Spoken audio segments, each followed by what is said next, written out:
Welcome to Burning Bright, a weekly podcast presenting poetry and prose from Passager. I know we just featured work not too long ago from Passager's new issue, but there's so much good stuff in there. Stuff, that's technical term for literature. There's so much good stuff in there, we're going to do a couple more pieces. Mark Morgenstern said that his story Splatter started by thinking that the invasive absurdity of the pandemic could only be handled through humor. And that led to the question, what would happen if a character couldn't stop laughing?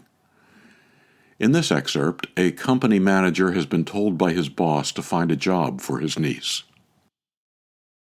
When we met in the commissary, Pamela Splatter looked nothing like her Uncle Jamie, but just like someone named Pam should. Petite, flat ginger hair, quiet and precise.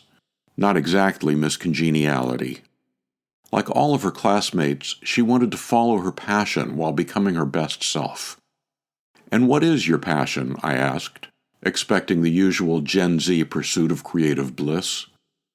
Instead, her eyes emptied out. Hands flapped like pinball flippers, mouth cackled like a drunk crow. The racket rose and crescendoed from runaway giggles to loose-jawed hee-haws to... She never took a breath. "Pam?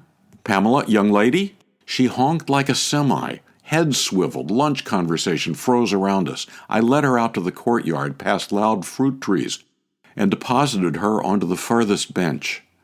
Gradually, her explosion of laughs shrunk to squeaks, then seesawing huffs. Finally, the girl's mouth rested, prim and closed. Motionless in her mouse-gray interview pantsuit, she stared down at the fake cobblestones. "I'm so sorry," she said. "Apologies for wasting your time. I guess I'll be going now." She stood up, all 4.5 feet of her. I towered over Pam, even sitting down. "You're not going anywhere."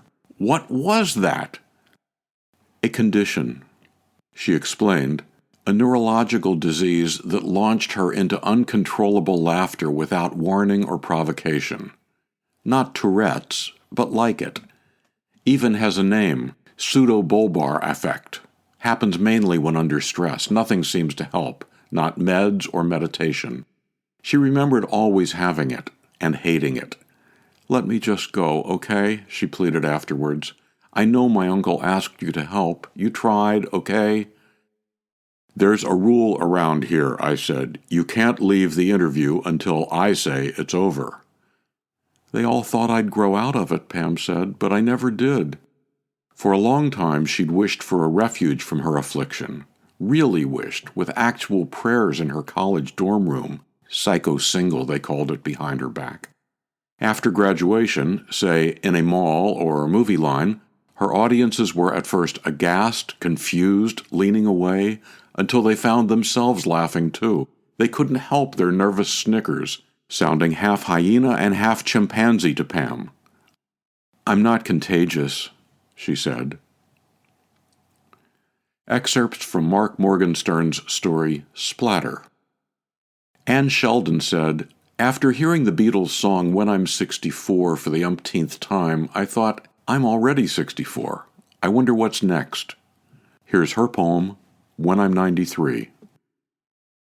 When I'm 93, will I remember my address? And if I do, will it be this one, where I ripped up so much dirty carpet single-handed, and the back window pretends to gaze into the woods? No, I don't think so.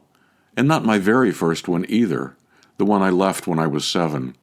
No, if I live that long and you ask me, I'll say I live at 3636 Greenway Drive. I won't think to tell you about poems I didn't write or trips I never took, or words I never said to Jeff Warren. I'll say Colonel Green was a drunk and tore up our fort by the creek.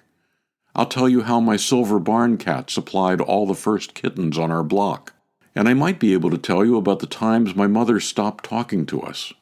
These stories would be true and bear no shame. But what if I lived to inhabit 7th-grade daydreams, mistaking orderlies for gallant knights of stormy visage and myself for fair Rapunzel? That's what almost makes me wish for a bomb on the metro. While I'm on my way downtown, to see the dentist about my broken bridge. When I'm 93 by Anne Sheldon. Both Anne's poem and Mark's story are from Passager issue 70. To buy a copy of issue 70, or to subscribe to Passager, or to learn more about Passager and its commitment to writers over 50, go to PassagerBooks.com. You can download Burning Bright from Spotify, Apple and Google Podcasts, and various other podcast apps. For Kendra, Mary, Christine, Roseanne, and the rest of the Passager staff, I'm John Shore.